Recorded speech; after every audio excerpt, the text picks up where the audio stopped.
Muito bom dia para você que está ligado na programação do SBT. Você reparou que você estava em rede nacional de televisão, né? Mas agora você se conecta à rede local e é por isso que a gente está mais perto um do outro. Eu moro em Brasília, esse estúdio fica no setor de Rádio e TV Sul, ou seja, é hora da gente ver as notícias que mexem mesmo com a nossa vida.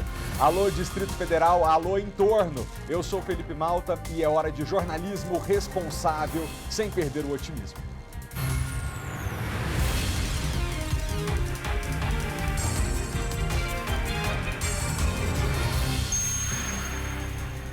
Gente, mas nessa história não dá para acreditar. No Novo Gama, homem é preso por envolvimento em homicídio e ocultação de cadáver. A polícia afirma que a vítima foi submetida a um ritual de magia. Credo, Maicon Leão. Malta, e as orientações para esse ritual, acreditem, chegaram por meio de mensagens. E esse crime bárbaro, como você disse, teria sido motivado por uma vingança. Eu vou trazer os detalhes dessa história daqui a pouquinho, mas se preparem, ela é de deixar quem está em casa chocado, viu? Pedestres são atacados por abelhas. Uma pessoa teve que ser hospitalizada depois de levar várias ferroadas. Kátia Gomes. Foi uma mulher de 45 anos. Ela foi atacada por diversas abelhas e ferroada nos braços, no rosto e na cabeça. Ela recebeu atendimento do Corpo de Bombeiros e foi levada para a UPA de São Sebastião, estável, orientada e consciente. Eleições. Justiça Eleitoral do Distrito Federal, como adiantamos ontem, permite a venda de bebida alcoólica no dia da votação. Mas atenção, embriagados não poderão votar. Vitória Mello. Eleitor bêbado ou sob efeito de entorpecentes pode até ser preso, Felipe. A conduta pode ser interpretada como crime eleitoral. Daqui a pouquinho a gente traz todos os detalhes. Bom saber, né, gente? Pode beber domingo? Pode. Pode ir votar bêbado? Não pode. Nosso jornal já está no ar. Olha, nós seremos obrigados a começar com uma história macabra no Novo Gama, em torno do Distrito Federal. Se a gente não conta um negócio como esse, parece que não existiu. E é a realidade. Foi preso um suspeito foragido por envolvimento na morte de uma jovem de 22 anos de idade, que após ser vítima de tiros, teve o corpo submetido a um ritual de magia e carbonizada pelos assassinos. O Maicon Leão vai explicar pra gente como a polícia chegou a esse desfecho terrível que envolve até a mãe de um dos criminosos. Maicon, toda essa maldade teria sido motivada por uma suposta vingança, é isso? É isso mesmo, Malta. Boa tarde para você, para todo mundo ligado no SBT Brasília. Essa vítima de 22 anos, como você disse, que sofreu todas essas situações, estaria envolvida na morte do irmão, na verdade, do filho dessa mulher que ajudou com essa orientação. É meio difícil de entender esse quebra-cabeça, mas a gente vai explicar para vocês. Esse crime aconteceu em julho, essa moça desapareceu ali perto do dia 10 e logo alguns dias depois o corpo dela foi encontrado aqui na zona rural, carbonizado, e aí levantaram os primeiros questionamentos, as investigações e chegaram a duas pessoas, Malta, um autor e um outro participante dessa situação. Um deles é o irmão desse homem que foi morto lá em Paracatu, em Minas Gerais, e que também é filho da mulher que dava as orientações. Ela lá de Minas Gerais, por meio de mensagens, orientava, faça isso agora com o corpo, isso, aquilo, dava todas as orientações para essa barbaridade acontecer aqui em Novo Gama, ela lá em Paracatu, Minas Gerais. Essa mulher que também é a mãe desse outro, que teria sido o motivo dessa situação, do filho que foi morto, por um envolvimento com essa mulher. E aí a gente traz a situação aqui para julho, quando tudo aconteceu. Essa mulher estava, a vítima de 22 anos, tranquila circulando pela cidade, já que ela conhecia um dos autores. Ela chegou a ter um relacionamento com ele, isso lá em Minas Gerais, mas um relacionamento muito conturbado, Malta. E até mesmo por conta das violências, de tudo, ela decidiu vir aqui para a região do entorno. E pouco tempo depois ele veio. Aqui não se sabe ainda se eles chegaram a retomar esse relacionamento, mas que conversavam, conviviam e que nesse primeiro momento os três, os dois autores e a vítima estavam circulando tranquilamente, até que num determinado momento eles foram para essa região de mata onde o crime aconteceu. Quem vai trazer os detalhes para a gente da investigação, de como que eles descobriram essa barbaridade, é o delegado que está aqui ao meu lado, o Dr. Taylor do Nascimento, que vai explicar para a gente tudo. Delegado, é até difícil de acreditar que tudo isso aconteceu aqui pertinho da gente e ver o nível de forma que eles conversam como se não tivessem tirando uma vida e principalmente fazendo tudo aquilo que fizeram, né? Boa tarde. Sim, boa tarde. Então, no dia 15/7, o Grupo de Investigação de Homicídio de Novo Gama foi informado sobre a localização de um corpo carbonizado na zona rural deste município. Uma equipe da Polícia Civil deslocou ao endereço indicado, onde colheu as informações iniciais e ainda requisitamos exames periciais pertinentes. Posteriormente, 5 dias após, em uma operação conjunta com a Polícia Militar de Lusiânia, especificamente o grupo da CPE, conseguimos prender um indivíduo em flagrante pelo porte ilegal de arma de fogo e efetuar o cumprimento de um mandado de prisão de roubo envolvendo um crime de Paracatu, em Paracatu, Minas Gerais.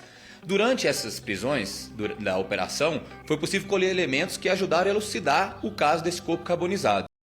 Foi instaurado um inquérito e, como conclusão, definimos que se tratava de um homicídio duplamente qualificado, onde 2 indivíduos ceifaram a vida da vítima mediante disparos de arma de fogo e, posteriormente, carbonizaram o corpo e submeteram a um ritual de magia negra, com o auxílio de uma terceira pessoa, mãe de um dos executores, que a todo momento, por mensais de Paracatu, auxiliava a forma de como proceder com a carbonização e com o ritual.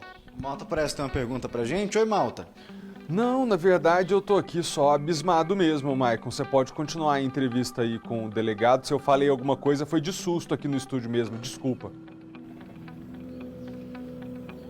Não, é porque a gente está realmente com essa situação. Como a gente disse, um deles já estava preso quando foi conseguido esse mandado de prisão. Agora o outro, que foi preso na sexta-feira lá em Paracatu, Malta, ele não tinha saído do mundo do crime. Depois de cometer essa barbaridade aqui, fugiu para a cidade onde a mãe vive, onde ele mesmo cresceu junto com o irmão. E lá, no momento da prisão, doutor, ele estava com uma arma e também, além do mandado que foi cumprido, ele foi preso em flagrante por esse outro crime. Isso, durante a investigação, o Grupo de Investigação de Homicídio representou pela prisão preventiva dos 2 executores. Um deles já estava preso durante aquela operação entre a Polícia Civil e a Polícia Militar. Daí, considerando que o mandado foi deferido, apenas pedimos a conversão, da prisão em flagrante para preventiva. O outro foi preso na sexta-feira passada com o apoio da Polícia Civil de Minas Gerais, pois ao recebermos a informação sobre a localização dele, encaminhamos o mandado para a Polícia Civil de Minas e pedimos o apoio na prisão. Durante o cumprimento desse mandado, o segundo indivíduo ainda foi surpreendido com uma arma de fogo, razão pelo qual foi lavrado outro auto de prisão em flagrante em desfavor dele. Doutor, aqui na delegacia, eles confirmam a participação, mas um joga para o outro a autoria do crime. Chega a dizer que, não, eu só fiquei no carro, ele foi lá no mato e fez tudo. Um empurra para o outro essa autoria realmente da execução e da parte lá de todo o ritual? Sim, durante as investigações, eles não confessaram a participação direta, mas a todo momento se colocaram no local do fato, mas atribuindo a autoria ao outro. Exatamente, Malta. E agora eles vão responder pelo crime de homicídio, de ocultação de cadáver e, inclusive, a mãe de um deles que estava lá em Paracatu quando o crime aconteceu e deu todas as orientações por meio da internet, ela também vai responder por auxiliar na ocultação de cadáver. Que situação, né? Difícil da gente até acreditar, Malta. Deixa eu te falar uma coisa. Foi como eu acabei de dizer aqui antes de te acionar. É difícil a gente não tratar de um assunto como esse porque ignorar fica parecendo que isso não acontece, que isso é lenda urbana, que as pessoas não são mortas em rituais macabros de pessoas que acham que podem envolver a vida do outro em manipulação de energia. Um negócio absurdo. A gente está noticiando com a presença do delegado para você ver em casa que isso ainda acontece, que os criminosos têm que ser punidos e que a gente do lado de cá tem que fazer muita oração, né? Obrigado, Maicon, pelas informações. Que horror. Credo. Amigos e familiares se despedem de Alberto Lago Barbosa, o policial federal de 70 anos de idade que foi morto dentro do próprio apartamento na 411 da Asa Norte. A repórter Kátia Gomes, que acompanha essa investigação desde ontem, hoje está no cemitério Campo da Esperança da Asa Sul e por lá acompanhou a movimentação dos amigos e da família. Kátia, é com você.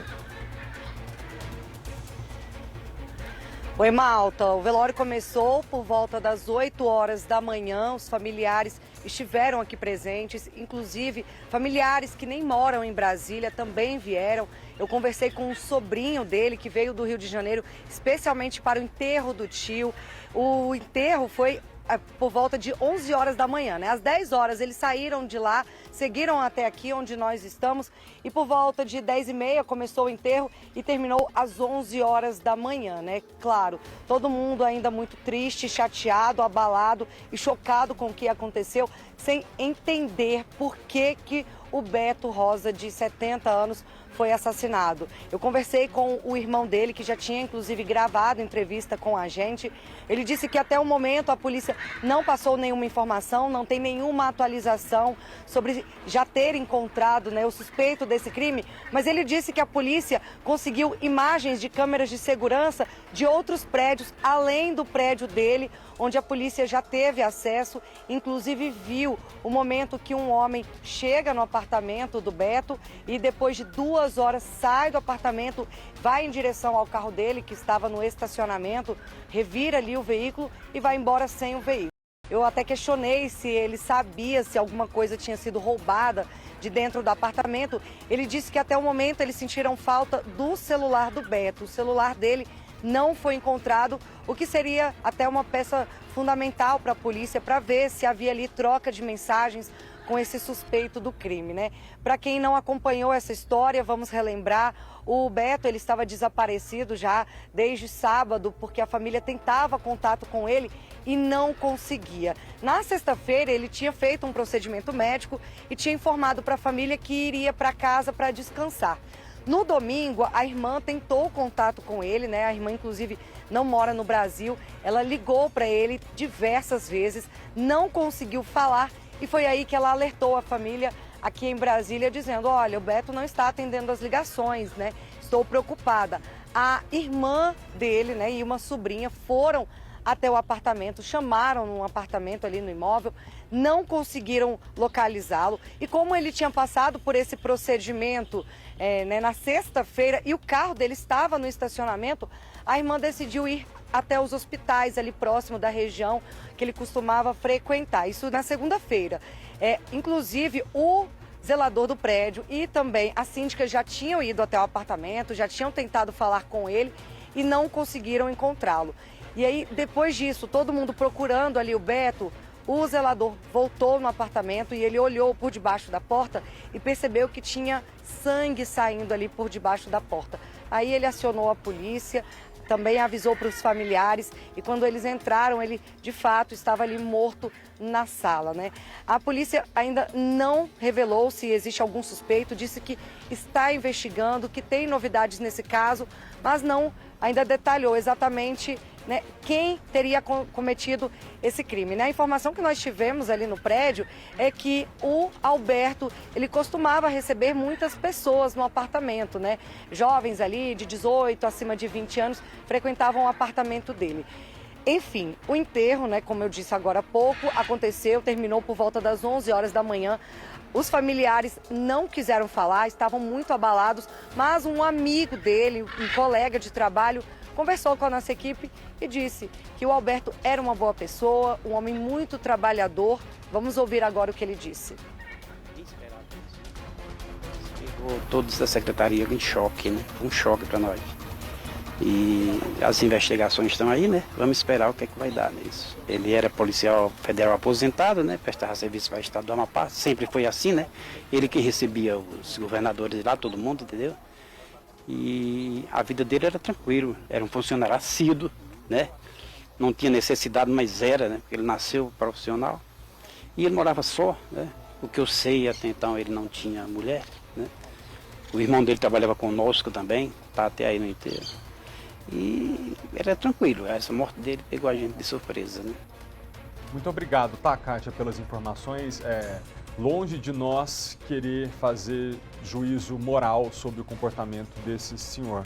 Tem 70 anos de idade e cuja intimidade só diz respeito a ele. Mas é importante que a gente mencione para você que está em casa, que se trata de um homicídio na região central de Brasília e, em nome do interesse público, é importante que você saiba as circunstâncias. Segundo os vizinhos do Alberto, ele recebia com uma certa frequência jovens no apartamento dele, muitas vezes desconhecidos, pessoas que ele encontrava ou conhecia pela internet, ainda não sabemos, e que ele convidava para o apartamento. É nessa circunstância que um homem aparece, fica 2 horas no apartamento dele, depois mexe no carro dele, vai embora e dias depois é que o Alberto é descoberto morto dentro de casa.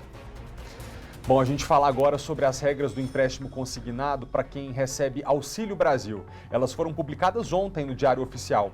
Ainda não se sabe quantos bancos vão oferecer esse crédito, mas a gente já vai ver como vai funcionar. O desconto será na folha de pagamento com juros de até 13,5% ao mês. O prazo máximo é de 24 meses para a quitação e a prestação mensal não poderá ultrapassar R$ 160, levando em conta o Auxílio Brasil de R$ 400 e não o de R$ 600, que só vai até o final do ano. Num empréstimo de R$ 500, por exemplo, a quantidade mínima de parcelas será 4. Com os juros, o valor total passa para R$ 544. Mais de 20 milhões de famílias brasileiras recebem o Auxílio Brasil. Ao contratar o empréstimo consignado, os vão responder a um questionário obrigatório que envolve educação financeira. Esta economista alerta para o risco de aumentar ainda mais o endividamento. É possível que seja um perigo para as famílias quando a gente coloca isso para uma despesa que ela é essencial. Como alimentação, por exemplo. Se a família ainda não é endividada, é melhor continuar sem mexer nesse empréstimo. Mas não é qualquer banco que vai oferecer esse empréstimo. Por enquanto, são 3 instituições de pequeno porte e a Caixa. Um homem afirma que recebeu aplicação. Esse negócio é tão grave, a gente custa acreditar. Mas, bom, esse homem recebeu aplicações de glicerina nas veias enquanto estava internado num hospital particular do Lago Sul. Ele disse que alertou a equipe de enfermagem, mas que foi ignorado. Ele quase morreu e agora a família denuncia que ele foi vítima de negligência. Mesmo quase 1 ano e meio depois, as palavras ditas pelo médico ainda ecoam na cabeça do Joab. Seu focinho passa as senhas das suas coisas, do banco, para sua família, se despede, porque isso pode acontecer a qualquer momento. O senhor está numa janela aí de intervalo de morte iminente. A notícia veio um dia antes da previsão de alta médica. Joab estava internado neste hospital particular aqui de Brasília, tratando da Covid-19 e já se recuperava bem, quando a enfermeira chegou com a prescrição de um novo medicamento. Era glicerina e foi aplicada na veia do paciente. Alertei várias vezes, falei, olha, isso não está certo porque dói muito e as outras medicações não doíam. A enfermeira falou, não, mas é uma medicação que a médica passou e a gente tem que aplicar, não tem outro jeito. Se quiser melhorar, e a glicerina, ela é grossa, né? Ela é uma gordura e ela entupia a veia. Entupia e a enfermeira vinha com o soro fisiológico, desentupia e colocava o soro novamente. Isso aconteceu umas 3 vezes. De entupir, ela desentupia para continuar entrando a glicerina na veia. O erro só foi percebido mais de 1 hora depois, quando houve a troca de plantão. No frasco estava o aviso, não aplicável. Ali começava o pesadelo de não saber o que iria acontecer. E aí depois, quando a veia do braço esquerdo estourou, não conseguia mais pingar o soro, a glicerina, ela chamou uma outra enfermeira para fazer um novo acesso do lado direito, no braço direito. E foi isso que aconteceu. Então, vieram 2 enfermeiras para colocar o acesso no braço esquerdo. Em outro hospital da cidade, estava a mulher dele. Stephanie tinha acabado de ganhar um casal de gêmeos e o menininho estava na UTI. Ela recebeu o vídeo do marido contando o que aconteceu e ficou desesperada. Aí eu vi que era uma medicação que não podia ser injetada na veia e os riscos dessa medicação, o que poderia causar. Na hora eu já achei que ele não ia sobreviver, que não tinha chances. Em 2011, no Ceará, uma idosa de 75 anos morreu depois de receber glicerina em vez de soro. no Hospital Geral de Missão Velha, a 506 quilômetros de Fortaleza. A adequada formação de profissionais é fundamental para a qualidade em saúde, porque muitos dos erros são decorrentes de qualificação deficiente e de má condições de trabalho, afetando diretamente o paciente. Foram dias de angústia, incerteza e medo da morte, até que a equipe médica chegou à conclusão de que ele poderia receber alta. Em casa, não demorou para que os efeitos colaterais do medicamento aparecessem. Ele perdeu o movimento das pernas e teve que voltar às pressas para o hospital. Não aguentei mais aquela situação, liguei, pedi socorro, me levaram para o hospital, eu fui quase desmaiado para o hospital, me colocaram numa cadeira de rodas, eu fui internado, recebi morfina para aliviar a dor nas pernas, mas eu fiquei sem movimento nas pernas. Os advogados do servidor público procuraram o hospital, mas sem sucesso. Estamos sim esperando, aguardando a apuração dos órgãos responsáveis, mas a gente estava num momento muito conturbado quando houve esse episódio, que poderia trazer danos ainda piores caso ele viesse a óbito. Então, além do processo criminal, do inquérito policial que investiga, né, essa suposta tentativa de homicídio, nós estamos aguardando porque entendemos que existe sim uma possibilidade de um ressarcimento. Segundo os advogados, o inquérito policial apura o caso como crime. Quem aponta quem fez é a autoridade policial. Então é eles que vão dizer quem foi responsável. Depois que saiu do hospital, Joab nunca mais teve uma noite de sono. O pesadelo da morte ainda assombra o pai que temia não ver os filhos crescer. Eu durmo 2 horas e acordo com pesadelos horríveis. Sempre são pesadelos que eu estou perto de morrer, que o avião caiu, que abriu um buraco, que algo caiu em cima de mim, que eu estou caindo num fogo. Sempre acordo desesperado com um pesadelo de que eu estou morrendo.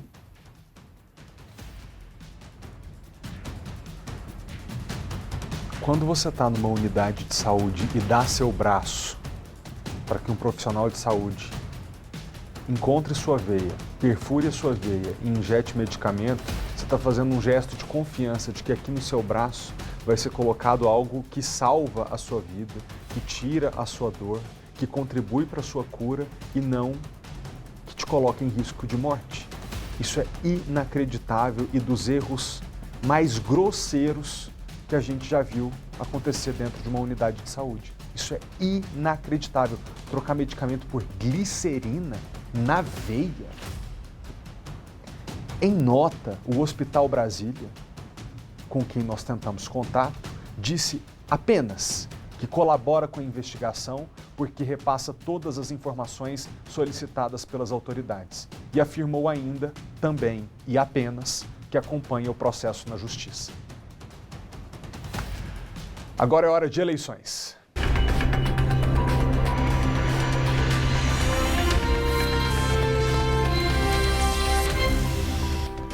As forças de segurança vão acompanhar os 610 locais de votação no próximo domingo. E um centro de monitoramento todo informatizado vai inspecionar as eleições aqui e em todo o país. As informações agora com a repórter Suane Guerreiro. O Centro, então, integrado de comando e controle começou a operar aqui em Brasília, nesta sala que fica dentro da Polícia Rodoviária Federal. E aí a gente pode ver que estão aqui dentro representantes das 27 unidades federativas, inclusive do Distrito Federal. Além disso, também estão aqui representantes de outros órgãos. A gente tem aí Polícia Federal, Polícia Rodoviária Federal, Defesa Civil, Corpo de Bombeiros, dentre outros órgãos aí que vão participar também desse processo de monitoramento de casos e incidentes durante as eleições, no primeiro e no segundo turno. E aí, juntamente com essas forças policiais, eles vão monitorar crimes eleitorais e incidentes perto de locais de votação, locais de apuração, também nas vias públicas e onde haja qualquer aglomeração, como em estações de metrô, na rodoviária do plano piloto, dentre outros pontos aí que podem gerar qualquer ameaça a esse processo eleitoral. E aí eles vão ter essas informações de cada estado que eles vão compilar a todo momento e essas informações vêm então para esse painel. Nesse painel a gente pode ver, por exemplo, os casos de crime eleitoral em cada estado. Inclusive, uma informação aqui do Distrito Federal é que até agora a Polícia Federal já abriu pouco mais de 40 inquéritos desde julho, tratando de crimes eleitorais. E aí, então, tudo isso é para garantir mais segurança, não só aos eleitores, como também quem vai trabalhar nessa eleição e vai transitar ali nos arredores dos locais de votação. Obrigado, Suane. Ainda sobre a segurança nas eleições, a gente aciona agora a repórter Vitória Mello. Vitória, boa tarde para você. Mais cedo, a Polícia Federal fez uma demonstração dos drones que serão utilizados na fiscalização da propaganda eleitoral nas zonas eleitorais. Essas aeronaves remotas vão fiscalizar, por exemplo, crimes como boca de urna e transporte ilegal de eleitores, não é isso? É isso mesmo, Felipe. Boa tarde a você, boa tarde a todos. Os drones vão sobrevoar as principais zonas eleitorais aqui do Distrito Federal a partir de sábado à noite. Então, os equipamentos vão flagrar, por exemplo, aquelas pessoas que insistem em jogar panfletos em frente ali à porta dos pontos de votação. Mais cedo, como você comentou, equipes da Polícia Federal fizeram uma demonstração com as aeronaves que serão utilizadas a partir do dia 1º de outubro. Bom, de acordo com a PF, os drones têm tecnologia de ponta e podem ficar imperceptíveis ao voar em altitude elevada. Além disso, os equipamentos possuem câmeras que conseguem identificar com nitidez possíveis suspeitos, placas de veículos, entregas de santinhos, situação de compra de votos. Então é importante ficar atento. As imagens vão ser transmitidas em tempo real para uma equipe da Polícia Federal que vai ficar monitorando tudo e, se necessário, tomar as medidas cabíveis. Mais cedo nesse evento, nessa demonstração, o delegado da Polícia Federal conversou com a imprensa, informando um pouquinho mais sobre esse trabalho. Então vamos ouvi-lo. A gente queria deixar informado que estaremos já com os drones operando a partir do sábado, para começar a evitar o cometimento desses crimes eleitorais já mencionados pelo desembargador presidente. E nós estaremos com drones suficientes para cobrir todo o Distrito Federal e seu entorno, com o objetivo de dar uma capilaridade para os nossos policiais que estão em terra, verificar, e eles têm capacidade, inclusive, para identificar as pessoas, conseguir captar imagens, captar fotografias, de maneira que a gente possa, depois em terra, buscar aquelas pessoas que estavam cometendo os crimes, caso elas venham a tentar evadir do local.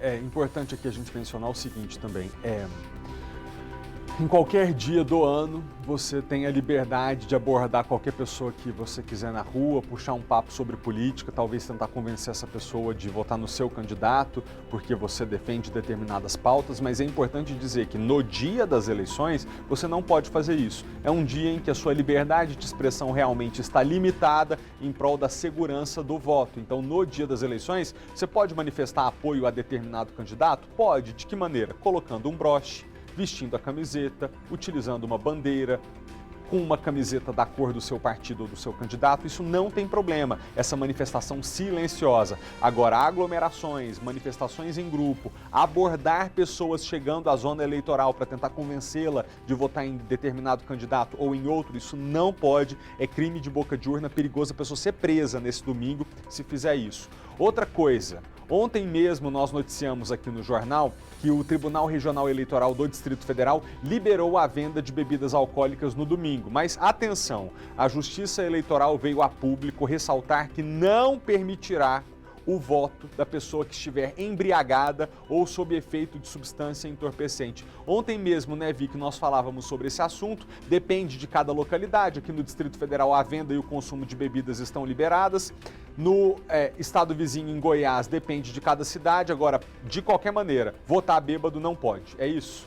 Não pode. Como você comentou aí, o consumo e a venda de bebida alcoólica está permitida, mas só que o eleitor também não pode exagerar. A Justiça Eleitoral não vai permitir o voto de pessoas embriagadas nem sob efeito de entorpecentes. Qualquer confusão pode ser interpretada como crime, previsto no Código Eleitoral. Nas últimas eleições, em 2018, a venda de bebida alcoólica já havia sido liberada e, de acordo com o TRE-DF, não houve nenhuma ocorrência e, por isso, essa essa medida, né, essa liberação volta a ocorrer agora em 2022. Mesmo assim, o presidente do Tribunal Regional Eleitoral do Distrito Federal mandou um vídeo para a nossa equipe alertando, né, sobre os cuidados e alertando também o eleitor.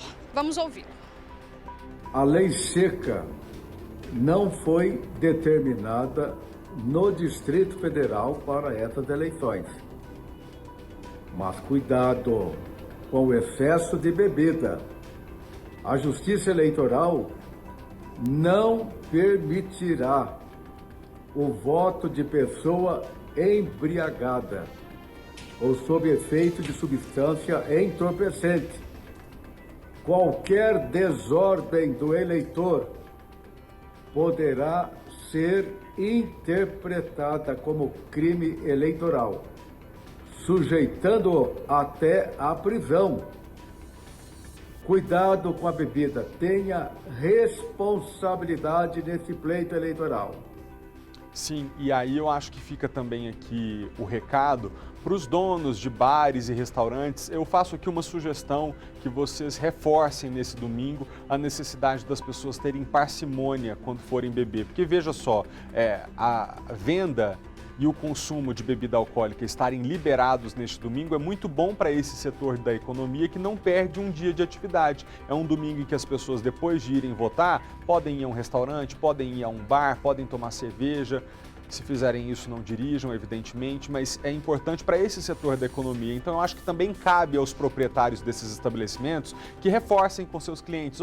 Vai pedir um chopp agora? Meu amigo, você já votou? Deixa eu te lembrar, se você for votar depois daqui, não pode entrar na sessão eleitoral embriagado, tá bom? Não prefere ir lá, não, votar, depois você vota, depois você volta para o bar? Importante que todo mundo se comporte de forma civilizada, até porque, como todo mundo sabe, o álcool é uma droga que faz a pessoa perder os filtros da vergonha e da inibição. Então, determinados comportamentos que a pessoa nunca se imagina tendo, todo mundo sabe. Quando bebe, a pessoa tem. Então, num dia de eleição como esse que está chegando, com ânimos acirrados, como a gente está vendo, é reforçada a necessidade de cada um cuidar do próprio limite das pessoas que fazem uso de bebida alcoólica para não excederem, não correrem o risco de cometer crime eleitoral e parar na cadeia no domingo, nem mesmo de, evidentemente, causar outra consequência mais drástica que a gente noticia de forma corriqueira aqui com relação ao álcool, que é a direção embriagada e tudo mais, tá bom?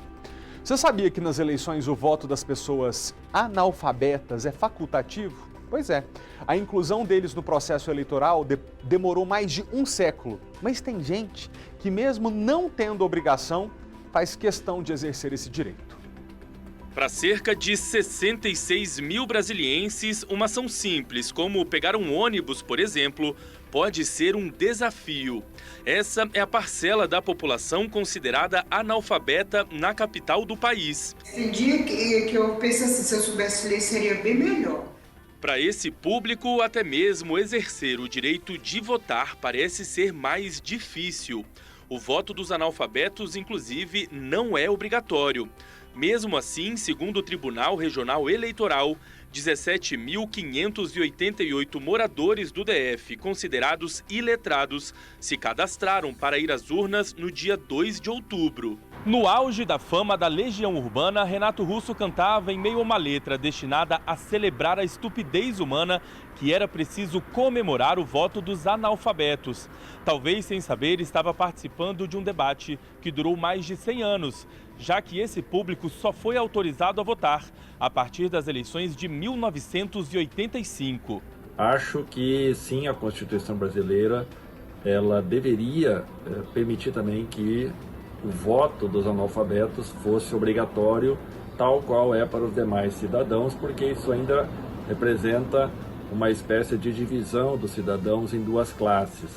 Aqueles que são escolarizados e para os quais o voto é obrigatório, e do analfabeto, que o voto é facultativo.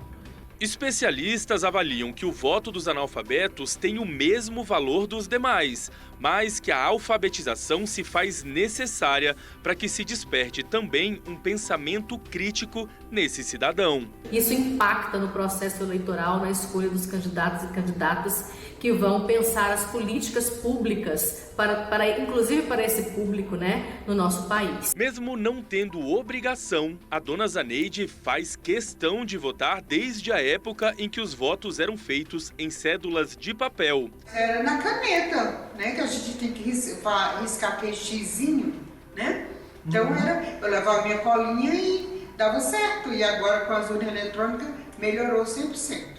Mas o eleitor que não sabe ler, não conseguir digitar na urna, a Justiça Eleitoral permite que ele tenha um acompanhante dentro da cabine de votação.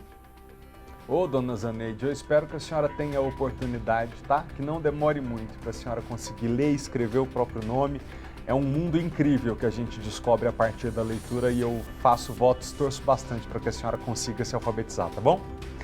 O aplicativo Pardal, desenvolvido pelo TSE, já recebeu mais de 24 mil denúncias de irregularidades nas campanhas eleitorais deste ano. De 19 a 25 de setembro, foram 1.025 denúncias recebidas por dia pelo aplicativo. São acusações que vão desde propaganda irregular até tentativa de compra de voto. Até agora, cerca de 26% das denúncias do Pardal se tornaram processos judiciais. Você aumenta o envolvimento do eleitor em relação à eleição. Então, o eleitor que denuncia é um eleitor que fiscaliza e um eleitor que fiscaliza é um eleitor que, de alguma forma, participa. E isso é bom para a democracia. O aplicativo do TSE é gratuito e apresenta informações sobre o que é permitido nas campanhas e quais atos são crimes eleitorais. Munido de informações, o eleitor pode fazer a sua denúncia. É preciso trazer no relato provas que podem ser áudios, fotos ou vídeos. No próprio aplicativo, o eleitor pode acompanhar o andamento do caso. Campanhas para deputados federais e estaduais são as mais denunciadas. Eleitores da região sudeste são os mais ativos. É na palma da mão que os eleitores também checam informações. O aplicativo do projeto comprova que reúne 43 veículos de comunicação. Entre eles, o SBT verifica se são verdadeiras as informações divulgadas durante a campanha. Ele traz todas as verificações que estão sendo publicadas, mas traz também dicas, para não se cair em desinformação. O aplicativo ele ajuda bastante na medida que está nas mãos das pessoas, elas podem acessar a qualquer momento. Você pode baixar o aplicativo do Comprova na loja de aplicativos do seu celular. E as checagens você também pode ler no site sbtnews.com.br, cujo QR Code está aqui no cantinho da sua tela. QR Code é aquele jeito, gente, que você abre a câmera do celular, aponta aqui para esse desenho e aí vai gerar um link em que você clica e cai direto na página. Então, muito simples, você vai até o seu navegador e escreve sbtnews.com.br, é a sua fonte segura de informação e nestas eleições uma fonte que você pode confiar se está lá é verdade, tá? Se tiver dúvida sobre alguma coisa que está acontecendo, vai sbtnews.com.br, que essa sim é a sua fonte segura de informação. Olha, esse ano está sendo feito o censo pelo IBGE, que é aquele levantamento que ajuda os governantes e a própria população, a saber mais sobre quem a gente é como país, qual é o perfil dos brasileiros. É a partir das respostas que os brasileiros dão para essas perguntas que toda uma cadeia do poder público, desde a presidência da República até o governador do estado ou do Distrito Federal, até o município, pode entender o que cada localidade precisa. Agora, obviamente, muitas vezes as pessoas em casa se sentem inseguras, com a violência que a gente está vivendo, bate alguém à sua porta dizendo que é pesquisador do IBGE, óbvio que você fica um pouco ressabiado. O problema é que tem recenseador reclamando que também está sofrendo ao fazer essa pesquisa. A cada 10 anos, eles vão às ruas e nas casas fazem uma série de perguntas. Quantas pessoas moram ali? Quantas crianças? Quem trabalha com o quê? Pesquisa talvez mais importante que a gente tem no país. Ele é importante porque é utilizado pelo governo federal, governo estadual, os governos municipais, como base para a elaboração de políticas públicas. Mas a Maísa não imaginaria que passaria como recenseadora por tantas situações constrangedoras. Já aconteceu um morador falar, você é gracinha, você é bonitinha, imagina você sem um uniforme e a esposa dele estava ao meu lado, escutou isso, não fez nada. E não é só isso. As pessoas confundem muito o censo com questão de política. Acho que a gente vai fazer perguntas sobre se você é a favor ou não, vai ficar fazendo panfletagem de certo político que está aí. Só que não é bem assim, a gente não faz essas perguntas. Já são pelo menos 152 casos de recenseadores que, com as dificuldades para realizar a pesquisa e os atrasos nos pagamentos, acabaram desistindo de trabalhar e passaram a procurar outras ocupações e concursos. E fiquei pensando em desistir, só que a gente pensa assim, é um trabalho muito sério. O IBGE, responsável pelo censo, alerta a importância de responder direitinho cada pergunta da pesquisa. Se tiver com dúvida sobre a identidade do recenseador, vai o alerta. O crachá e o colete ele é obrigatório, e ele também vai estar com um aparelhinho, né, na mão que a gente chama de dispositivo móvel de coleta. Então ele vai estar com esse dispositivo onde ele registra a pesquisa. Quando não encontra os moradores, os recenseadores deixam um aviso com matrícula, nome e telefone para que os moradores entrem em contato. Muito bem. Agora a gente aciona o repórter Maicon Leão para falar de um caso de violência contra a mulher impressionante, viu? Em Planaltina de Goiás, um homem de 25 anos de idade, um jovem, foi preso em flagrante, suspeito de perseguir e ameaçar a companheira com quem ele era casado há 9 anos. Uai, vamos fazer as contas, tem 25.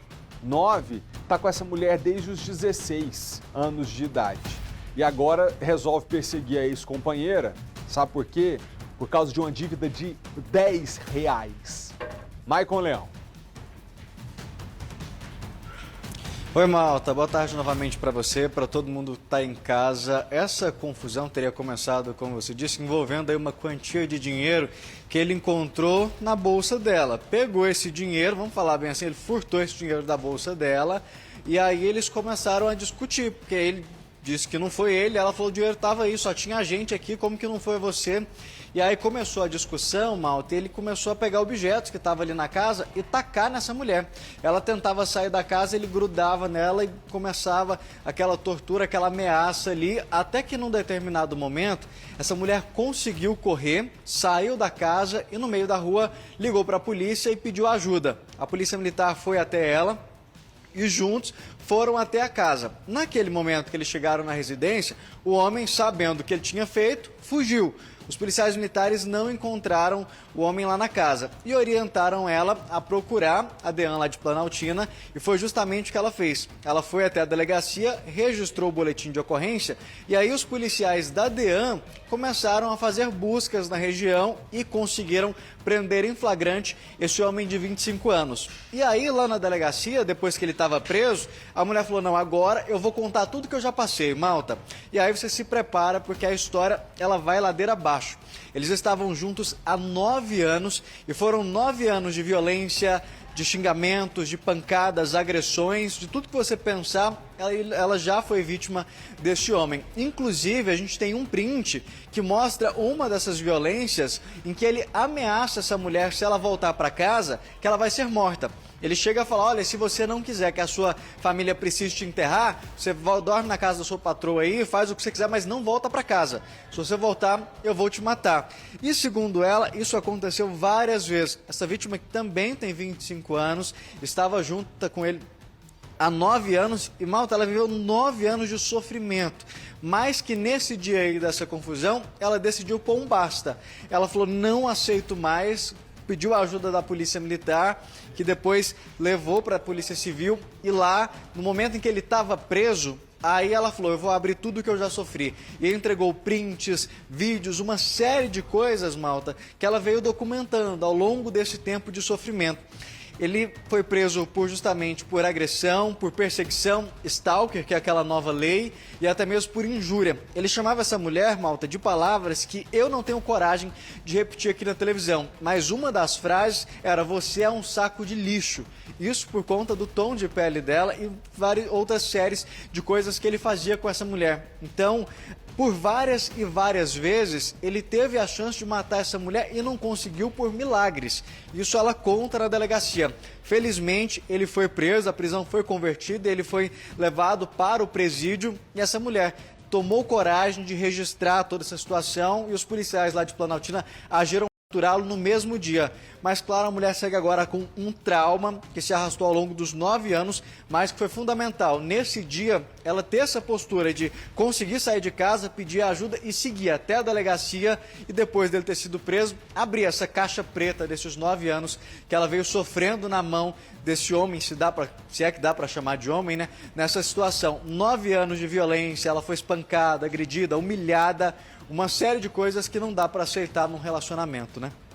Olha, 9 anos, né? Demorou muito, mas ela conseguiu angariar força para poder reagir. Fico pensando aqui, um menino de 25 anos de idade é um menino. Acabar com a própria vida pela falta de respeito com a vida da outra pessoa, porque agora tem a ficha suja para sempre na polícia. Obviamente que, se Deus quiser, vai se recuperar e vai emendar, né? Vai tomar um caminho certo na vida, mas aos 25 anos a pessoa ter coragem de fazer um negócio desse, eu fico chocado. Obrigado, tá, Maicon? Uma família do Itapuã está desesperada. É que uma mulher, mãe de 4 filhos, desapareceu já faz mais de 2 meses. E essa não é a primeira vez que isso acontece. Essa mulher sofre de depressão e a polícia investiga onde ela pode estar. Vamos ver. Sandra mostra a foto da irmã que está desaparecida há mais de 2 meses. Francisca Batista dos Santos, de 38 anos, saiu de casa em Santa Maria no dia 2 de julho. Depois disso, não foi mais vista. Teve uma discussãozinha lá entre ela e o marido dela. E ela entrou para dar banho na criança no banheiro. Ela não dá banho no banheiro aí do celular da sua mãe porque tá sujo. Aí foi na hora que ela surtou. Ela saiu para fora, ficou lá sentada no meu fio e ele deixou a Isabela ir lá, a filha dele, e saiu pra conversar com ela, entendeu? Aí, vamos entrar, Francisca. Quando ele virou as costas pra trocar a menina, quando ele voltou, ela já não tava mais, já tinha saído. A família contou que Francisca sofre de depressão profunda e não é a primeira vez que ela sai sem rumo. Em junho deste ano, a dona de casa foi encontrada no Piauí, após passar dias desaparecida. Ficou lá na casa da minha avó, entendeu? E lá ela se sentiu melhor. Ficou lá na casa da minha avó. Entendeu? E lá ela se sentiu melhor, disse que não queria voltar, queria ficar mais um pouco lá, mas aí o marido teve que buscar, né? Francisca tem 4 filhos. A caçula tem apenas 1 ano de idade. O marido dela teve de se mudar para a Bahia para ficar perto de familiares que vão ajudar a cuidar das crianças. Ela fica perambulando, ela fica andando para um lado e para o outro sem direção, mas ela vai ser encontrada e eu peço a ajuda de vocês aí, tá bom? De acordo com a Secretaria de Segurança Pública, até maio deste ano, foram registradas 933 ocorrências de pessoas desaparecidas no DF, um aumento de 10% em comparação ao mesmo período do ano passado, quando foram feitas 838 ocorrências. O caso da Francisca está sendo apurado pela 33ª DP de Santa Maria. Cosme espera que a cunhada seja encontrada logo e passe por tratamento médico. Quando ela for encontrada, aí nós vamos querer, a questão dela é médica, né? Então levar ela para um tratamento, principalmente para ela passar pela psiquiatria, né? Assim, ela querendo, né, para ela se tratar, né? Deus ajuda essa mulher a aparecer logo, né, gente? Que a família fica num desespero. Tem psicólogo que diz que é pior do que morte. Porque com o luto do negócio que aconteceu, você ainda tem sobre o que refletir, tocar a sua vida depois. Agora, alguém que você não sabe onde está, se está vivo, se está morto, se está bem, se está mal, se está passando fome ou não está, é muito desesperador. Então, quem tiver qualquer informação sobre a Francisca, entre em contato com a 33ª Delegacia lá de Santa Maria. O telefone está aqui na tela, ó, pode anotar, 3207-8619, ou pode ligar também para a Polícia Militar, o número é 190. Chocante, no interior de Goiás, em Edéia, um caso grave está chamando a atenção nessa quarta-feira. Uma mãe foi presa por matar as 2 filhas de 6 e 10 anos de idade envenenadas. Foi o próprio pai das meninas que encontrou o corpo delas, porque essas meninas também foram afogadas e esfaqueadas depois do envenenamento. Não tem nada o que falar sobre isso, parece filme de terror. Não é. A gente só mostra porque é a realidade. As investigações sobre o que teria motivado essa mãe a cometer um crime tão cruel ainda estão em curso. E o delegado responsável pelo caso, que é Daniel Gustavo Moura, está com a gente agora ao vivo, porque ele ouviu em depoimento essa mãe faz poucos minutos. Delegado, seja bem-vindo ao SBT. Quem te ouve é o público de Brasília, do Distrito Federal e das cidades de Goiás que ficam aqui no entorno. Eu gostaria que você trouxesse as últimas informações para a gente, porque depois de cometer o crime, a Isadora Alves de Faria, 30 anos de idade, fugiu. Boa tarde a todos. Ela fugiu, assim que ela cometeu esse crime bárbaro, ela fugiu por volta das 9h30 da noite de ontem, por cães farejadores da Polícia Militar. Nas proximidades da casa dela, tem uma mata, ela fugiu para essa mata e foi encontrada. Lá para os policiais, ela já confessou a ação dela, ela foi encontrada machucada, tentou suicídio, e ontem ela recebeu atendimento médico e foi liberada hoje, quando foi ouvida aqui pela Polícia Civil. Ô, delegado, eu fiquei impressionado porque antes da gente entrar no ar aqui em rede local, a equipe da TV Serra Dourada estava aí na cidade de Edéia, ao vivo em rede nacional no Primeiro Impacto, e a diretora da escola das meninas estava dizendo que nenhuma delas apresentou diferença de comportamento nesses últimos dias. Então, pelo menos as meninas não demonstravam que a mãe estivesse dando algum sinal de que faria essa maldade. O senhor acredita hoje em crime premeditado? Será que essa mãe tem alguma condição psiquiátrica muito grave ou a sua hipótese de investigação vai para outro rumo? Na verdade, ela deu indícios de que estava passando por problemas psicológicos, né? Mas não estava fazendo nenhum tipo de tratamento. Com relação às crianças terem algum suspeito, algum nesse sentido de ter medo, elas não tinham medo algum. Tanto é que só foi possível esse crime ocorrido nessa situação porque as crianças confiavam cegamente na mãe e fizeram tudo que a mãe pedia, né, no momento em que estavam sendo mortos.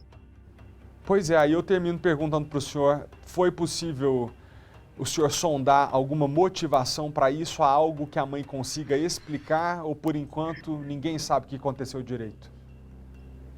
Não, durante o interrogatório a mãe fala que estava com a vida conjugal atribulada, que estava com a vida muito difícil, né, se sentindo oprimida. E na versão e na declaração que ela deu, ela fez isso para que as meninas não passassem por tudo que ela passou na vida. A justificativa dela ter feito isso aí durante o interrogatório foi essa. Muito bem, agora ela continua internada, assim que tiver alta vai ser presa, vai continuar presa, porque a prisão que os senhores fizeram foi em flagrante, não é? Na verdade ela já teve alta. Ela foi, depois que ela teve alta, que a gente fez o interrogatório dela. Ela está presa aqui na unidade prisional de Edéia, vai passar por audiência de custódia agora à tarde e após a audiência de custódia ela vai ser encaminhada para um presídio feminino que fica próximo aqui da cidade de Edéia, na cidade de Israelândia. Delegado, muito obrigado pelas informações e pela participação. Bom trabalho para o senhor, até a próxima. A gente que agradece, obrigado. De novo, né? Ontem nós mostramos o caso de um rapaz que abriu fogo no interior da Bahia por razões que ninguém entende e terminou matando a menina, chamava Jeane, cadeirante, que não conseguiu fugir da sanha assassina desse menino que pulou o muro da escola e abriu fogo contra todo mundo. Hoje uma mãe que supostamente diz à polícia que estava vivendo uma vida que não valia a pena, sofrendo muito, tira a vida das duas filhas pequenas, não querendo que as filhas sofressem. Oh, meu Deus do céu, a senhora tem o poder de prever o futuro para poder dizer se as suas filhas sofreriam ou não? E outra, quem é a senhora para poder tirar a vida de duas crianças inocentes, se preocupando com um futuro que ainda não chegou? A vida está difícil para você, as suas filhas não têm nada a ver com isso, que permitisse que as duas vivessem. Agora está uma cidade inteira chocada. Duas crianças lindas de 6 e 10 anos de idade que, como bem disse o delegado, confiavam na mãe de forma tão inabalável que beberam o veneno que a mãe deu. As pessoas hoje elas estão loucas. A gente volta agora ao vivo a falar do caso do policial federal que foi morto dentro do apartamento. Não, ainda não é ao vivo, mas já vai ser ao vivo. Esse policial, o seu Alberto, morava lá na 411 da Asa Norte. O caso veio à tona na última segunda-feira. E a polícia acaba de informar que prendeu este homem suspeito de ser o assassino de Alberto Lago Rosa,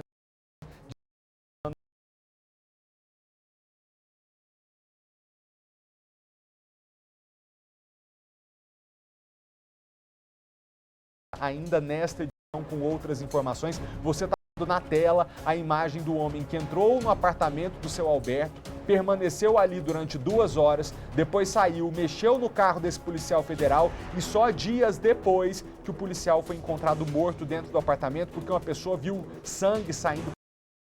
Seu Alberto tinha uma irmã que ligava para ele todo domingo, essa irmã não conseguiu contato e a partir de então a família começou a desconfiar que tinha alguma coisa errada tinha acontecido.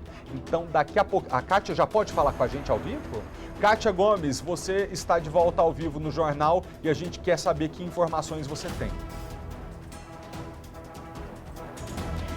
Oi, Malta. Olha, a informação que eu tenho atualizada é de que o homem de 18 anos que cometeu esse crime, ele se entregou à polícia e confessou tudo. Eu vou conversar agora com o delegado que tem mais detalhes, né, desse caso. Delegado, uma boa tarde, Dr. João Guilherme, da 2ª DP aqui na Asa Norte. Ele se apresentou ontem aqui na delegacia porque ele já sabia que a polícia estava chegando perto com as investigações, né? O que ele disse em depoimento? Bom, ele disse que já frequentava a casa da vítima, que já conhecia a vítima há aproximadamente 2 anos, que frequentava a casa da vítima, inclusive, quase que semanalmente, e que, no sábado, teria tido uma desavença com a vítima, que a vítima teria tentado manter relações sexuais com ele, e aí, em razão disso, ele teria desferido as facadas na vítima. E ele explicou por que ele frequentava há 2 anos a casa dele, eles tinham uma relação de amizade, já que ele era tão mais novo do que o policial?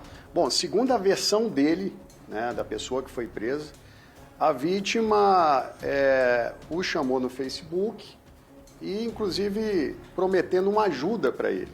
Diante disso, se iniciou uma relação de amizade e, então, essa constância de visitas por parte do autor na casa da vítima. Então, eles nunca tiveram nada, segundo a versão dele. Essa teria sido uma primeira tentativa. Bom, segundo a versão do autor, teria tido alguma coisa, né? Mas isso ainda vai ser melhor trabalhado aí nas investigações.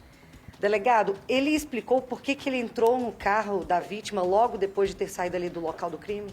Bom, ele narrou para nós aqui que em algumas oportunidades ele teria saído para lanchonete, para Girafas, McDonald's, e então na última vez que eles saíram para lanchar, ele teria esquecido a carteira dentro desse veículo.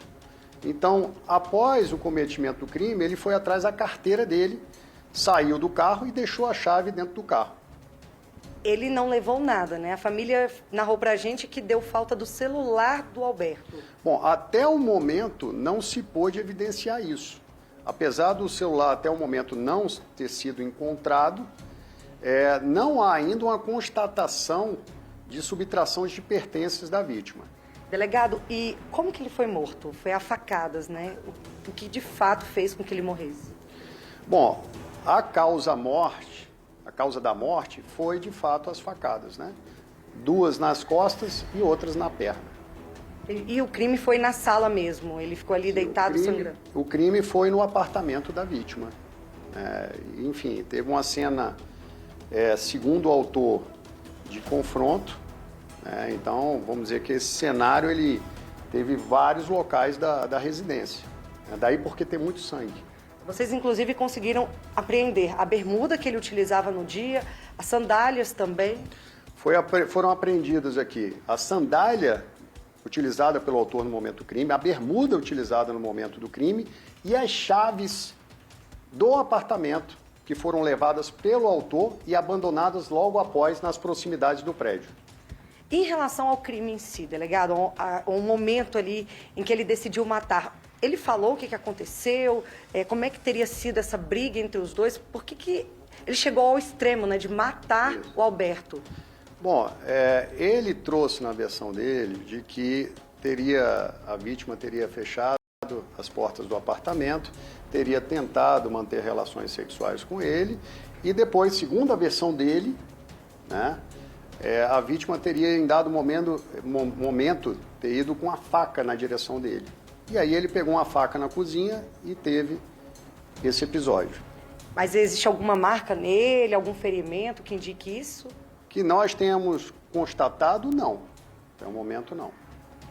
Entendi. E delegado, essas investigações, né? Com certeza foi ele que cometeu o crime, porque segundo vizinhos, ele também recebia outras pessoas ali, ou não? Vocês não têm informação? Bom, não há dúvida nenhuma do cometimento do crime por parte desta pessoa.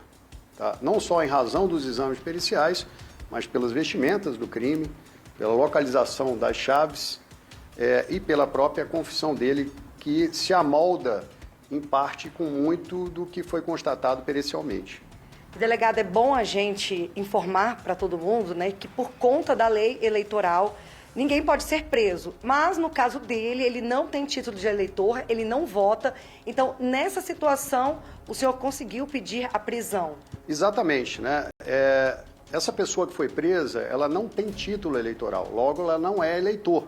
E não sendo eleitor, não vale a imunidade eleitoral do Código Eleitoral, que diz que ninguém pode ser preso, o eleitor não pode ser preso 5 dias antes do pleito eleitoral por mandado. Em flagrante pode. Delegado, o senhor agora há pouco ouviu os familiares, né? Ele acabou de ser enterrado. A família sabia dessa relação de proximidade com esse rapaz? Olha, não me disseram nada aqui. Tá? Não me disseram nada, e, inclusive foi colocado que tudo é novo para eles. Tá? Mas isso depois nós vamos trabalhar melhor aí, na continuidade das investigações. As imagens, inclusive, são nítidas, né? A polícia encaminhou, mostra o homem descendo do apartamento, indo em direção ao estacionamento. Ali já dava para ter uma identificação positiva. Se ele não tivesse se apresentado, claro, a polícia chegaria nele rapidamente. Nós, na verdade, já tínhamos chegado, porque nós tínhamos as imagens dele e também a constatação pericial dele dentro do apartamento. Então, a perícia constatou que ele esteve dentro do apartamento. Logo, um confronto dessa pessoa que foi levantada frente às imagens, sem dúvida nenhuma, nós teríamos aí o mesmo sucesso. Agora, delegado, ele deve ficar preso quanto tempo pelo crime? Bom, ele responderá por homicídio qualificado, cuja pena máxima pode chegar até 30 anos de reclusão. O senhor comentou que ele é morador de São Sebastião. Ele já tinha passagens pela polícia quando menor ou agora maior de 18 anos? Não, não tinha passagem nenhuma. Não tinha nenhum indiciamento, ao menos que a gente tenha constatado até o momento. Sabe falar um pouquinho sobre ele, se ele trabalhava? Olha, ele disse que trabalhava, mas, enfim, estava passando dificuldades, né? Enfim, e aí, inclusive, a vítima o ajudava, né? Financeiramente, né? Tinham depósitos. Delegado, o Malta, ele tem uma pergunta no estúdio. Malta, pode fazer, estou te ouvindo. Olha só, até agora há pouco, Kátia, seguindo os depoimentos que os vizinhos deram à nossa reportagem e a você pessoalmente, a gente estava supondo que este homem era um desconhecido do seu Alberto, porque era do feitio dele, segundo contam os vizinhos, receber muitos jovens e muitas pessoas ali, a maioria desconhecida. Mas no caso específico agora desse rapaz, vem à tona a informação de que eles já eram conhecidos, que até podem ter tido algum relacionamento amoroso, o delegado falou em já tiveram alguma coisa, mas que desta última vez, o que ele alega o policial tentou uma abordagem amorosa com ele e ele se negou e, portanto, ali na versão dele houve uma luta corporal e ele esfaqueou. Mas a pergunta é a seguinte, esse homem realmente já era conhecido do seu Alberto ou foi uma visita desconhecida ali pelo que a polícia apurou até agora? Delegado, o Malta comentou agora no estúdio que, segundo relatos ali de vizinhos, ele recebia muitas pessoas desconhecidas. Mas nesse caso específico desse homem, do autor, ele já era, sim, conhecido do Alberto, né? Eles já tinham ali uma relação. Bom, essa versão foi trazida pelo autor, que já o conhecia há 2 anos, e nós conseguimos, inclusive, comprovantes de transferência bancária da vítima para parentes do autor, que depois transferiu o dinheiro para o autor, via Pix. E ele explicou por que ele recebia esse dinheiro, essa ajuda financeira? Simplesmente, em tese, porque a vítima queria ajudá-lo. Mas ele não confirmou se tinha, de fato, um relacionamento com ele, amoroso. Seria um relacionamento de amizade. Em tese, o que ele trouxe, sim, de que não teria havido relações sexuais, mas que teria tido uma relação de amizade. De amizade, delegado. Claro, agora vocês vão investigar a fundo, né? Ele já está preso, mas as investigações vão continuar. Vão continuar para trazer um clareamento ainda maior da motivação desse crime e das circunstâncias completas desse fato. E o celular? Como eu narrei agora há pouco, a família alega que o celular sumiu. Ele falou alguma coisa em relação ao aparelho? Disse que não levou? Falou que não levou absolutamente nada da residência, né? Então nós estamos trabalhando também para ver se houve ou não subtração de pertences. Até o momento não há constatação de subtração de pertences, tá? Mas vamos checar a questão do celular. É porque o celular é uma prova importante. Ali mostraria as conversas entre os dois, saber também se ele realmente tinha contato com outras pessoas, dá para elucidar melhor com o aparelho. Sem dúvida nenhuma, né? E esse aspecto aí, esse ponto, será melhor trabalhado daqui para frente. Agora, delegados familiares, como o senhor disse, né, já vieram aqui, já prestaram depoimento. Como é que eles se sentiram? O senhor disse que eles ficaram um pouco surpresos em relação a isso. Então, de fato, eles não conheciam o autor. Bom, na verdade, os familiares vieram agora para até se inteirar do caso. Eles não sabiam que o autor tinha sido preso. Então, foi até uma novidade para eles nesse momento. E eles vieram aqui não para serem ouvidos, mas para se inteirar do fato, quando então nós narramos que tivemos sucesso nessa prisão aí. Tá certo, então, delegado. Mal, você tem mais alguma dúvida aí do estúdio? Olha, Kátia, eu só queria terminar pedindo que você desse a palavra ao delegado, porque eu tenho certeza que ele tem um alerta para ser feito para toda a população sobre esses contatos que são feitos pela internet com pessoas desconhecidas. Este não é o único. E, infelizmente, pode não ser o último caso que termina em morte, como a gente tem relatado aqui. Embora fosse um conhecido de 2 anos, foi uma pessoa que o seu Alberto conheceu pela internet, sem saber de onde veio, que intenção tinha e acabou se expondo ao perigo. Delegado, Malta pediu que o senhor fizesse um alerta em relação a essa questão de conhecer pessoas pela internet e até, muitas vezes, receber pessoas que você nem conhece, né? No caso, ele conhecia, mas, segundo informações, ele recebia também desconhecidos. Então, acho que vale o alerta da polícia em relação a esses cuidados. Bom, sem dúvida nenhuma, é uma atitude de risco, né? Porque é preciso que você conheça a pessoa que vai frequentar, sobretudo, a sua casa, né? E aqui na 2ª DP a gente pega bastante golpe, bastante crime em razão de golpes pela internet, né, e etc. Então é essencial que se tome muito cuidado, principalmente com quem você vai levar para sua casa ou com quem você vai marcar encontro. E mesmo assim, no caso deles, né, eles já se conheciam há 2 anos. É importante apresentar a pessoa para os familiares, não manter uma relação escondida, mesmo que de amizade? Sem dúvida nenhuma, né? Até para que os familiares possam acompanhar, né? Enfim, essa pessoa que está se apresentando, quem é, de onde ela vem, o que faz, né? E a forma de agir dela. Tá certo, então, delegado. Muito obrigado pelas informações. Olha, Malta, a polícia conseguiu, né, desvendar esse caso muito rápido. E isso traz uma tranquilidade para a família que estava, claro, sofrendo pela morte do Alberto, né? Um crime tão brutal aí dentro da residência dele, né? Eu volto com você. Obrigado, delegado, pelas informações. Parabéns à Polícia Civil pelo trabalho rápido e obrigado a você também, Kátia, que rapidamente chegou até a delegacia para trazer para o nosso telespectador a última informação. Obrigado a vocês dois. Deixa eu fazer agora.